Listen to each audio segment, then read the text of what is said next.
రజనీకాంత్ గారు 'Jailer' cinema చూసిన తర్వాత ఆయన మీదున్న రెస్పెక్ట్ చాలా మందికి అమాంతం పెరిగిపోయింది. ఎందుకంటే 80 వయసులో గూడా ఆ రేంజ్ హీరో తన స్టార్డమ్‌ని కాపాడుకుంటూ ఇండియాస్ బిగ్గెస్ట్ సూపర్ స్టార్.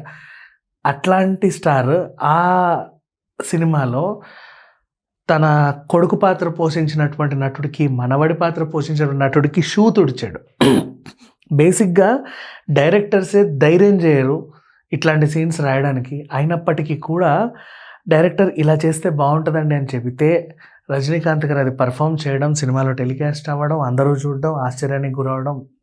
నిజంగా రజనీ గారి మీదున్న రెస్పెక్ట్ ప్రపంచవ్యాప్తంగా అందరికీ అంత రెట్టింపయిందంటే, ఆ 2 సీన్‌లనే చెప్పుకోవచ్చు.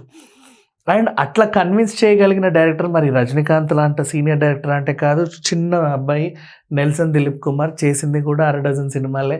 అందులో 'జైలర్ 2' ఇంకా రిలీజ్ అవ్వాలి. అది రజనీకాంత్ గారిదే. అండ్ 'జైలర్' సినిమాలో రజనీకాంత్ గారితో పాటు ఇటు శివన్న, అటువైపు మన మోహన్ లాల్ గారు వీళ్ళందరితో పాటు ఆ కాంబినేషన్ క్రియేట్ చేయడం, రమ్యకృష్ణ గారి ఇన్నోసెన్స్ ఆ సినిమాని ఎక్కడికో తీసుకెళ్ళింది. నెక్స్ట్ 'జైలర్ 2' ఎలా ఉండబోతుంది, దీంట్లో బాలయ్య ఉన్నాడంట, నాగార్జున ఉన్నాడంట, వాళ్ళంట వీళ్ళంట అని చెప్పేసి చాలా డిస్కషన్స్ నడుస్తున్నాయి. సరే ఇవన్నీ పక్కన పెట్టేస్తే ఇండియాస్ బిగ్గెస్ట్ సూపర్ స్టార్ గురించి మాట్లాడుకున్నాం. ఇండియాస్ బిగ్గెస్ట్ మల్టీ స్టారర్ గురించి ఇప్పటివరకు ఎవరైనా మాట్లాడుకున్నారా? ఖచ్చితంగా మాట్లాడుకోవాలి.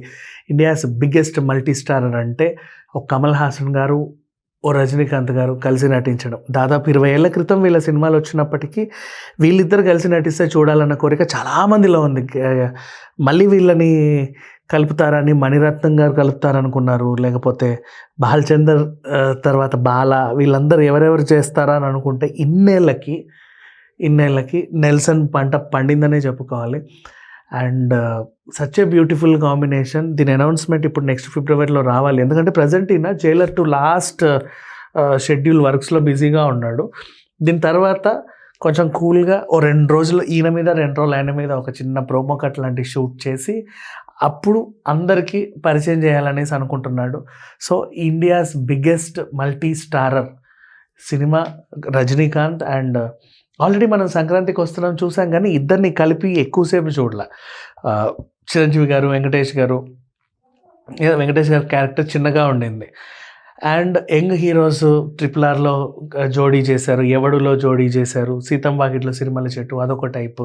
ఇంకా బోల్డన్ని మల్టీ స్టారర్స్ వచ్చినప్పటికి కూడా అందరికీ క్రేజీ మల్టీ స్టారర్ అంటే ఒకటి కమల్ హాసన్ గారు, రజనీకాంత్ గారు ఎప్పుడు ఉంటాడా, ఎప్పుడు కలిసి సినిమా చేస్తారా అని చెప్పి ఎదురు చూసేవాళ్ళు చాలామంది ఉన్నారు పాన్ ఇండియా లెవెల్లో ఇంకా చెప్పాలి అంటే. అండ్ నౌ ఈ సినిమా అన్ని భాషల్లోనూ రిలీజ్ అవుతుంది. ఎందుకంటే హిందీలో కూడా రజనీకాంత్ గారికి ఒక ఫ్యాన్స్ ఉన్నారు. సో రజనీకాంత్ గారు, కమల్ హాసన్ గారి కాంబినేషన్లో సినిమా చూడాలి అని చెప్పేసి ఎంతగానో ఎదురు చూస్తున్నారు ప్రేక్షకులు. కాబట్టి ఇన్నాళ్ళకి ఈ కాంబో సెట్ అయిన తర్వాత జనాలకు ఒక జోష్ వచ్చింది.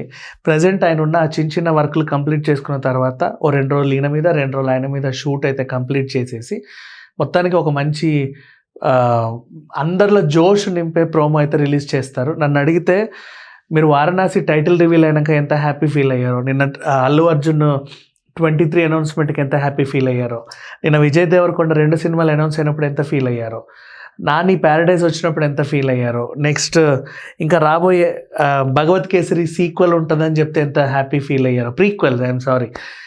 ఇట్లా కొన్ని సినిమాల కోసం ఎంత ఆత్రంగా అయితే ఎదురు చూస్తారో అంతకు మించి హ్యాపీగా ఫీల్ అయ్యే అనౌన్స్మెంట్ అయితే రాబోతుందని హ్యాపీగా చెప్పుకోవచ్చు. Thank you so much.